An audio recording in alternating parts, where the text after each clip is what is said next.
नमस्कार दोस्तों, आपका हमारे YouTube चैनल ओए कहानियाँ में स्वागत है। ऐसी ही और कहानियाँ सुनने के लिए हमारे चैनल को सब्सक्राइब करें और बेल आइकन को प्रेस कर दें ताकि हर कहानी का नोटिफिकेशन आप तक पहुंच सके। आज की कहानी का नाम है रिवाज। बहू, आज दशहरा है, इस बार तुम्हारी मम्मी का फ़ोन नहीं आया बधाई देने के लिए? मुंह बनाते हुए जानकी जी ने अपनी बहू पायल को व्यंग्यात्मक अंदाज से कहा। मम्मी जी, मम्मी की तबीयत कल से बहुत ख़राब है, वो खड़ी भी नहीं हो पा रही। दशहरे का पूजन भी भाई भाभी ने अकेले ही किया है। यहाँ पर पूजन के बाद मैं मम्मी से मिलने जाऊंगी। पायल ने अपनी मम्मी की परेशानी बताई। बहू, ये क्या बात हुई भला? बिस्तर पर बैठे बैठे फ़ोन करने में क्या समस्या थी? एक फ़ोन पर बात करने में कौन सी दिक्कत है? और तुम यहाँ का त्योहार छोड़कर वहाँ क्यों जाओगी? तुम्हारे भाई को यहाँ आना चाहिए। आजकल की बहुएं ना जाने कौन से रीत चलाती हैं। जानकी जी ने बड़बड़ाना शुरू कर दिया। जानकी जी की बात सुनकर पायल को बहुत दुख हुआ, लेकिन उस वक्त कुछ बोलकर पायल त्योहार की खुशी खराब नहीं करना चाहती थी।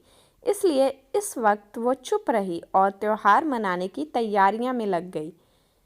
पायल सोच रही थी कि त्योहार पर जहां खुशी से मन आनंदित हो जाता है, वहीं जानकी जी छोटी सी बात को तूल दे रही थी। ऐसे तो वो भी मम्मी को बधाई देने के लिए फ़ोन कर सकती थी। उन्हें भी पता था कि मम्मी की तबीयत ठीक नहीं है, लेकिन उन्होंने भी तो एक फ़ोन नहीं किया कि मम्मी की तबीयत कैसी है। हमेशा मम्मी ही फ़ोन करे, ऐसा कहाँ लिखा है? सारी बातों का सीधा मतलब यही है कि चाहे लोग कितने भी आधुनिक हो जाएं, सोच उनकी वही पुरानी रहती है। हर बात में लड़की वालों को ही झुकना पड़ता है। खैर, पूजन करके सबको खाना खिलाकर पायल अपने मायके चली गई। उसे पता था सासू माँ को गुस्सा आ रहा है, लेकिन अब उसने सोच लिया था कि अब वो ज़्यादा परवाह नहीं करेगी। जितनी परवाह करती है उतना ही दबाया जाता है। शाम को जब पायल अपने मायके से वापस आई तो जानकी जी ने बोलना शुरू कर दिया। बहू, आज तो तुम चली गई, लेकिन आगे से ध्यान रखना कि हमारे घर में ऐसा रिवाज नहीं चलता। त्योहार पर लड़की के मायके से ही फ़ोन आता है और हमेशा भाई को ही बहन के घर आना चाहिए। तुम्हारे जाने का कोई औचित्य ही नहीं है। सुबह से जो बात शुरू हुई वो अभी तक चलते देख पायल का दिमाग खराब हो गया।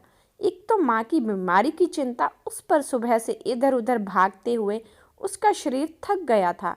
फिर अभी तो रात का खाना भी बनाना था। सासू माँ फिर से वही बात लेकर बैठ गई। मम्मी जी, मैं थकी हारी आ रही हूँ।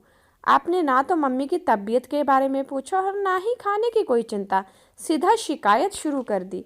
सुबह से यही सुन रही हूँ कि बहू, त्योहार पर तुम्हारी मम्मी की बधाई नहीं आई। अगर समधन के साथ त्योहार की खुशी मनाने का इतना ही मन कर रहा था तो एक फ़ोन आप ही कर लेती उन्हें। उन्हें भी अच्छा लगता और आपका सम्मान भी बढ़ जाता कि समधन का फ़ोन खुद से आया है। इस बहाने उनकी तबीयत के बारे में भी पूछ लेती, जो आपने कल से नहीं पूछा। पायल झुंझुलाते हुए बोली। बहू, ये कैसी बात कर रही हो तुम? कभी लड़के वाले भी खुद से फ़ोन करते हैं क्या भला? फ़ोन तो लड़की के माँ बाप को ही करना शोभा देता है। आखिर लड़के वालों का कुछ मान सम्मान है या नहीं? जानकी जी तुनक कर बोली। मम्मी जी, मतलब बधाई देने और खुशियाँ मनाने से होता है, चाहे लड़के वालों की तरफ से पहल हो या लड़की वालों की तरफ से। अब ये सब बातें पुराने ज़माने की हो गई हैं। हमेशा फ़ोन करने की जिम्मेदारी मम्मी की ही क्यों? आधुनिकता को अपनाना है तो आधुनिक होनी चाहिए, सोच क्यों पुरानी रखनी? मुझे नहीं लगता आपके फ़ोन करने से आप छोटी हो जाओगी, बल्कि इससे तो आपका सम्मान और ज़्यादा बढ़ जाएगा कि आप उन पुरानी रूढ़िवादिता में फंसी हुई नहीं हो। बहू, मुझे अपनी बातों में उलझाने की कोशिश मत करो। जानकी जी पायल की बात मानने को तैयार नहीं थी। बहू सही कह रही है जानकी, अब हमें इन बातों से बाहर निकलना होगा। अब अपनी सोच बदलने का समय आ गया है। आज समधन जी को हमारे सहयोग की ज़रूरत है।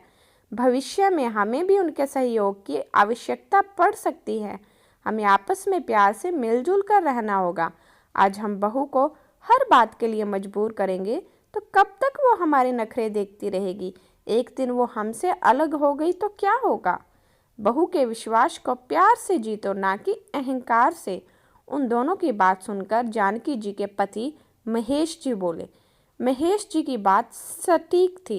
जानकी जी को समझ तो आ रहा था, लेकिन कोई सास बहू की बात इतनी जल्दी मान ले, ऐसा तो हो नहीं सकता। इसलिए वो पायल के साथ रसोई में खाने की तैयारियां करने चल दी। पायल ने भी अपने ससुर को धन्यवाद दिया और हाथ जोड़ दिए।